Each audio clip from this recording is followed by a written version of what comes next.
Economic reforms since 1991। 1991 के आर्थिक सुधार या नई आर्थिक नीति या भारतीय आर्थिक वातावरण का बदलता हुआ परिदृश्य, आज इस टॉपिक की बात हम कर रहे हैं। The process of economic reforms was started. Bharat सरकार के द्वारा 1991 में आर्थिक सुधारों की प्रक्रिया शुरू की गई थी ताकि देश को आर्थिक डिफ़िकल्टी, कठिनाई से बाहर निकाला जाए या उसे उबारा जाए और देश के आर्थिक विकास को तेज़ किया जाए। तो इकोनॉमिक जो सुधारों का जो केंद्र था वो था लिबरलाइजेशन यानी उदारीकरण, निजीकरण और वैश्वीकरण। ये तीन मुख्य टर्म्स हैं, बातें हैं, जिसमें नंबर ए लिबरलाइजेशन का मतलब उदारीकरण का आशय है कि इकोनॉमी को ब्यूरोक्रेटिक कॉबवेब से उसको बचाना या बाहर निकालना उनके पंजों से, और ज़्यादा इसे कॉम्पिटिटिव बनाना, ज़्यादा प्रतियोगी बनाना। निम्नलिखित इसके मुख्य फीचर्स हैं। To do away with the necessity of, ताकि विभिन्न प्रकार के इंडस्ट्री के अंदर जो लेसन्स हैं उनको हटाना, उनकी आवश्यकता को दूर करना, यानी कि लेसन्स को ख़त्म करना। पॉइंट नंबर 2, बिजनेस एक्टिविटीज़ के स्केल को निर्धारित करने की आज़ादी। नंबर 3, वस्तुओं और सेवाओं के एक स्थान से दूसरे स्थान पर लाने ले जाने में जो प्रतिबंध है उनको हटाना। और नंबर 4, वस्तुओं और सेवाओं के प्राइजेस को फिक्स करने की आज़ादी। और नंबर 5, टैक्सेस के रेट्स को कम करना। नंबर 6, अननेसेसरी जो नियंत्रण है इकोनॉमी के ऊपर उससे आज़ादी या स्वतंत्रता। नंबर 7, आयात निर्यात की जो कार्यविधि है उसको सरलीकरण करना।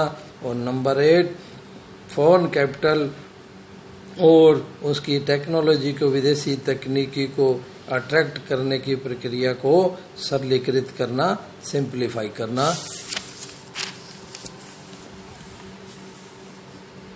पॉइंट नंबर बी, प्राइवेटाइजेशन, निजीकरण। ब्रीफ में, संक्षेप में, निजीकरण का आशय है कि एक ऐसी इकोनॉमिक प्रक्रिया जिसके द्वारा कुछ पब्लिक सेक्टर अंडरटेकिंग को या तो आंशिक रूप से या पूर्ण रूप से निजी स्वामित्व में लाया जाए या निजी हाथों को सौंप दिया जाए। ब्रॉडली, विस्तृत रूप से अगर कहें तो एक नया एंटरप्राइज प्राइवेट सेक्टर के अंदर स्थापित करना, पब्लिक सेक्टर की बजाय भी, इसे भी हम प्राइवेटाइजेशन या निजीकरण कहेंगे।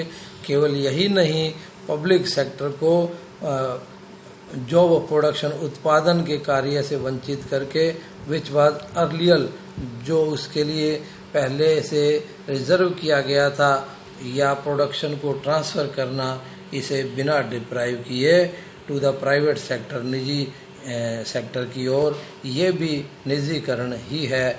इसके मुख्य जो फीचर्स हैं ये निम्नलिखित हैं। नंबर 1, सार्वजनिक सेक्टर का जो रोल है उसको कम करना और प्राइवेट यानी निजी जो सेक्टर के भूमिका को बढ़ाना। दूसरा, सरकार की वित्तीय बर्डन को कम करना। तीसरा, सरकारी मशीनरी के साइज को कम करना। चौथा, आर्थिक विकास को तेज़ करना। नंबर 5, एंटरप्राइजेज की मैनेजमेंट या प्रबंध को इम्प्रूव करना। और भारतीय जो ट्रेजरी है उसे खजाने को इंक्रीज करना, उसमें वृद्धि करना। नंबर 7, ओपनिंग इंडस्ट्री यानी कि जो पब्लिक सेक्टर के लिए रिजर्व पहले से जो आरक्षित इंडस्ट्री थी उनको प्राइवेट सेक्टर में खोल करके कंपटीशन को बढ़ाना या उसमें वृद्धि करना। पॉइंट सी, ग्लोबलाइजेशन का मतलब वैश्वीकरण। इसका मतलब है कि अर्थव्यवस्था को पूरे वर्ल्ड के साथ इंटीग्रेट करना, एकीकृत करना, उसके साथ एकाकार करना, जोड़ना। इसके मुख्य फीचर्स हैं। नंबर 1, वस्तुओं और सेवाओं का सभी देशों में स्वतंत्र प्रवाह, आवाजाही। नंबर 2, पूंजी का सभी देशों में फ्री फ्लो माने स्वतंत्र प्रवाह। और नंबर 3, इंफॉर्मेशन और टेक्नोलॉजी सभी देशों में स्वतंत्र इसका फ्लो। और नंबर 4, लोगों का सभी देशों में स्वतंत्र रूप से मूवमेंट करना, आना जाना। Number 5, the same conflict solving technique, सभी देशों में संघर्ष या झगड़ों को सुलझाने की एक सी तकनीक। और ऑब्जेक्टिव्स ऑफ इकोनॉमिक रिफॉर्म्स, आर्थिक सुधारों की उद्देश्य निम्नलिखित है। नंबर 1, आर्थिक सिस्टम, आर्थिक प्रणाली को देश की उसका आधुनिकीकरण करना। नंबर 2, प्राइवेट इन्वेस्टमेंट को प्रोत्साहन देना। नंबर 3, विदेशी विनियोग को आकर्षित करना। नंबर 4, अनुत्पादक नियंत्रण को एलिमिनेट करना, उसको समाप्त करना। नंबर 5, भारतीय अर्थव्यवस्था को विदेशी अर्थव्यवस्था के साथ कनेक्ट करना, जोड़ना। नंबर 6, जो वित्तीय घाटा है उसको कंट्रोल करना, उस पर नियंत्रण करना।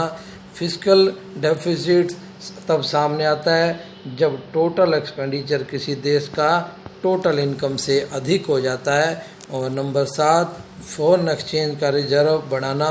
और number 8, controlling unprofitable industrial unit, public sector के अंदर जो घाटे के इंडस्ट्रियल यूनिट है या बिना लाभ के औद्योगिक इकाइयाँ हैं उनको नियंत्रित करना। Thank you, that's all for the day.